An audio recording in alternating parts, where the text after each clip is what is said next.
Imagine returning from a nightmare only to discover that the horror has followed you back. Tonight, Emma faces a twisted reality where the lines between friend and foe blur, and the school's darkest secrets threaten to consume them both. Welcome back to Nightmare for Giggles, where the corridors of Westbrook High hold secrets that refuse to stay buried. I am the Tales Keeper, your guide through the dark and twisted chapters of Horror Highschool Nightmare Stories. Tonight, Emma faces her deepest fears as she continues her search for the truth, only to find that some mysteries are more terrifying than she ever imagined. Adam may have returned, but the shadows of doubt linger. As they step into a classroom where time has stopped, they'll discover that the school's dark magic is far from done with them. So, put on your headphones, close your eyes, and prepare to face the chilling lesson that awaits. The echoes of the previous night's events reverberated through Emma's mind as she sat in her bedroom, staring at the mirror she had brought back from the school. The reflection in it was ordinary now, showing only her weary face and the cluttered room behind her. But she couldn't shake the feeling that something had changed, something deeper than just the reflection. Adam was still trapped, somewhere between the mirror world and the twisted reality of Westbrook High. Emma had promised herself that she would find a way to bring him back, but each step she took seemed to lead her deeper into the darkness. The school, with its endless secrets and malevolent presence, was tightening its grip on her, and she was beginning to fear she might never escape. As she sat there, lost in thought, her phone buzzed on the nightstand. It was a text from Claire, one of her few remaining friends who hadn't yet been pulled into the web of horrors at Westbrook High. Claire. Hey, are you okay? Haven't seen you in class lately? Heard something weird. Meet me at the old teacher's lounge after school? Emma hesitated. The last thing she wanted was to drag someone else into the nightmare she was living. But Claire was persistent, and maybe, just maybe, she might have information that could help her free Adam. Emma. Okay, I'll meet you there. The day passed in a blur, with Emma moving through her classes like a ghost. The other students avoided her now, sensing the darkness that clung to her. Whispers followed her wherever she went, but she had learned to tune them out, focusing instead on the task at hand. By the time the final bell rang, Emma's nerves were frayed, but she was determined to see this through. She made her way to the old teacher's lounge, a part of the school that had been abandoned for years, long before she had ever set foot in Westbrook High.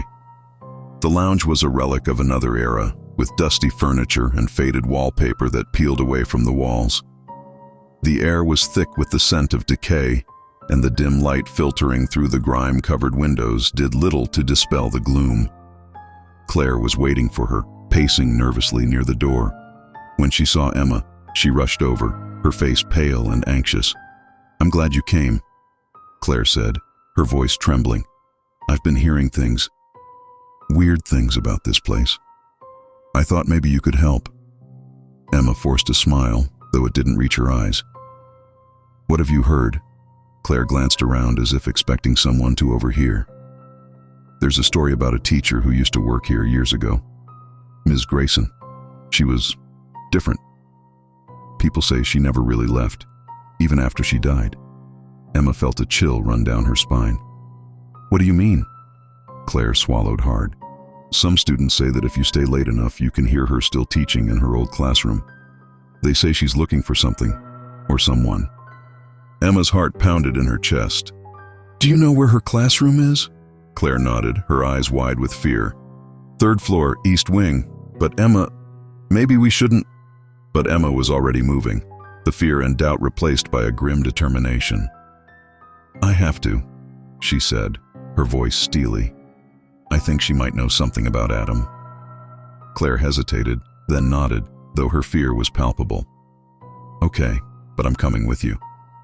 They made their way to the third floor, the old, creaking stairwell adding to the eerie atmosphere. The east wing was even more dilapidated than the rest of the school, with broken windows and crumbling plaster. The classroom doors were closed, but Emma could feel the weight of the history that clung to this place. They found Ms. Grayson's classroom at the end of the hallway. The door was slightly ajar, and as they approached, Emma heard it, a faint rhythmic sound, like chalk against a blackboard. Her heart raced as she pushed the door open, the old wood creaking under her hand. Inside, the room was dark, the windows covered with thick curtains that let in only slivers of light. But as her eyes adjusted, she saw it. A figure standing at the front of the room, writing on the chalkboard. It was Ms. Grayson. She was tall and thin, her hair pulled back in a tight bun. She wore an old-fashioned dress, the kind that had gone out of style decades ago, and her hand moved methodically across the board, writing words that made no sense to Emma. But it wasn't just Ms. Grayson that caught Emma's attention, it was the students. Rows of desks were filled with ghostly figures, their faces pale and expressionless, their eyes staring blankly ahead. Emma's breath caught in her throat as she took a step into the room. The air was cold, freezing, and it felt as though the weight of 1,000 souls were pressing down on her. "Ms. Grayson?" she called out, her voice trembling. The teacher didn't stop writing, but her head turned slightly, just enough for Emma to see her eyes, cold, dead eyes that seemed to pierce right through her. "You're late," Ms. Grayson said, her voice low and emotionless. "Take your seat." Emma felt a cold sweat break out on her forehead. "I'm not here to learn. I'm here to find Adam." The room seemed to shift around her, the shadows growing longer, darker. The ghostly students turned in unison, their empty eyes fixed on Emma. "Adam," Ms. Grayson repeated, her voice tinged with something that might have been curiosity. "You're looking for the boy who entered the locker." Emma's heart skipped a beat. "Yes. Do you know where he is? How I can bring him back?" Ms. Grayson turned fully to face her now, her expression inscrutable. "Adam made a mistake. He tried to challenge the school's will, and now he is paying the price, just as I did." Emma took a step closer, her fear momentarily forgotten. "What happened to you?" Ms. Grayson's gaze hardened. "I was like you once, determined to uncover the truth. But the truth is not something to be uncovered. It is something to be accepted. The school, it is alive, Emma. It feeds on those who defy it, who try to break its rules.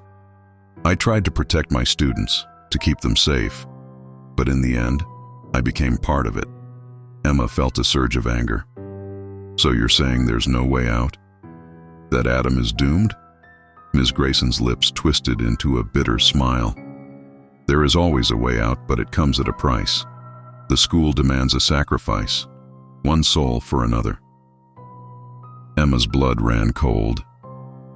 "What do you mean?" "The locker took Adam because he tried to open the door to another world. To free him, you must offer another soul in his place." Emma's mind raced. A sacrifice?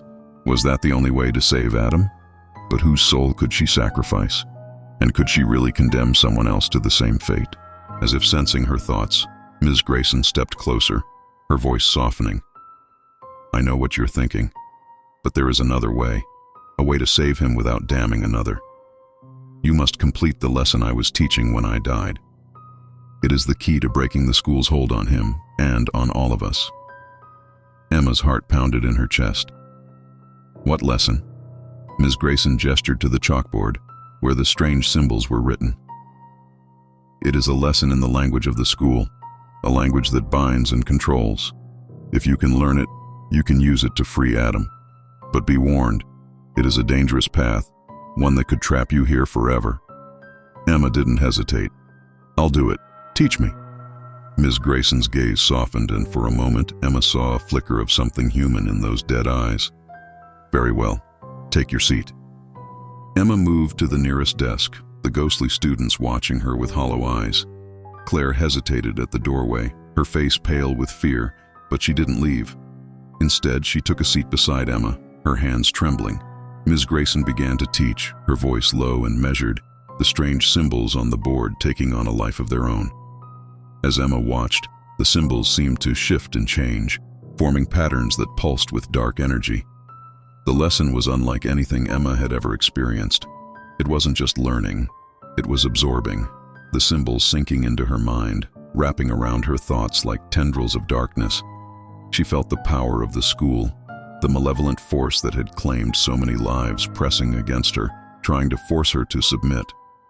But Emma fought back, focusing on the lesson, on the symbols that Ms. Grayson was teaching. She could feel the language taking root in her mind, giving her the tools she needed to challenge the school's power. As the lesson continued, the room grew darker, the air colder. The ghostly students seemed to fade in and out, their forms flickering like old film reels. And Ms. Grayson was changing too. Her form grew more transparent, her voice more distant, as if she were slipping away. "You're close," Ms. Grayson said, her voice echoing as if from far away. "You're almost there. But you must finish the lesson. You must complete the final task." Emma's mind was a whirl of symbols and dark energy, but she forced herself to focus. "What do I have to do?" Ms. Grayson pointed to the chalkboard where the symbols had coalesced into a single phrase, a command in the language of the school. "Write it," she said. "Write it on the locker. It will break the seal and free Adam." Emma's heart raced as she stood, the lesson thrumming in her mind. She knew what she had to do, but fear gnawed at her. What if she failed? What if the school's power was too strong? But she couldn't think about that now. She had to try. With Claire at her side, Emma left the classroom, the ghostly figures watching them go. The hallway was darker than before, the shadows deeper, but she could feel the symbols guiding her, leading her to the locker. When they reached the whispering locker, Emma felt a wave of cold wash over her. The door was slightly ajar, the darkness within pulsing with a malevolent energy. "Are you sure about this?" Claire asked, her voice trembling. Emma nodded, though her heart was pounding. "It's the only way." She reached out, her hand trembling, and began to write the symbols on the locker door. The language flowed from her mind to her fingers, the symbols glowing faintly as they took shape. As she finished the final symbol, the locker began to shake, the whispers growing louder, more insistent. The darkness inside seemed to surge, trying to break free. For a moment, Emma thought she had failed. But then, with a deafening crack, the locker door flew open, and a blast of cold air rushed out, knocking her to the ground. When she looked up, she saw him, Adam, standing in the doorway, his face pale but alive. "Emma," he whispered, his voice hoarse. Emma scrambled to her feet, tears streaming down her face. "Adam, you're back." Adam stepped out of the locker, his body trembling. "You did it. You saved me." But before Emma could respond, the shadows around them began to writhe and twist, the darkness coalescing into a familiar figure. Ms. Grayson stood before them, her form more solid now, her eyes no longer cold and dead, but filled with a quiet peace. "You did well, Emma," she said, her voice soft. "You completed the lesson, and now you have the power to challenge the school. But be warned, the school will not let you go easily. The path ahead is dangerous, and the school's power is vast. But you have the strength to fight it. Use the language wisely, and you may yet free us all." With those final words, Ms. Grayson's form began to fade, her figure dissolving into the shadows. The coldness in the air lifted, and the oppressive weight that had pressed down on them eased. Emma and Adam stood there in the hallway, breathing heavily, the enormity of what had just happened sinking in. Claire approached them cautiously, her eyes wide with disbelief. "Is it over?" she asked, her voice barely above a whisper. Emma shook her head. "No, it's not over. We've just begun." Adam looked at her, his eyes filled with determination. "The school's still here, still alive, but now we have a way to fight it." Emma nodded, her mind racing. The language Ms. Grayson had taught her was powerful, but it was also dangerous. The school wouldn't give up its secrets easily, and the road ahead would be filled with challenges. But they weren't alone. They had each other, and they had the knowledge to take on the school's dark power. As they walked down the hallway, away from the whispering locker, Emma couldn't shake the feeling that they were being watched. The school was still very much alive, and it wasn't done with them yet. But as they left the East Wing, a sense of hope filled Emma's heart. They had survived this far, and they would continue to fight. For Adam, for Ms. Grayson, and for all the souls trapped in the school's twisted reality, the battle was just beginning. You've just survived another nightmarish tale with me, the Tales Keeper, here on Nightmare for Giggles. But remember, the story is far from over. The darkness surrounding Adam might not be gone, and the school's malevolent force is growing stronger.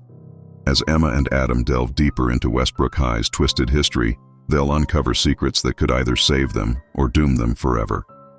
If you're ready to face the next chapter of this dark and twisted journey, be sure to subscribe and hit the notification bell. And until next time, keep your fears close, because in the shadows of Westbrook High, nothing is as it seems.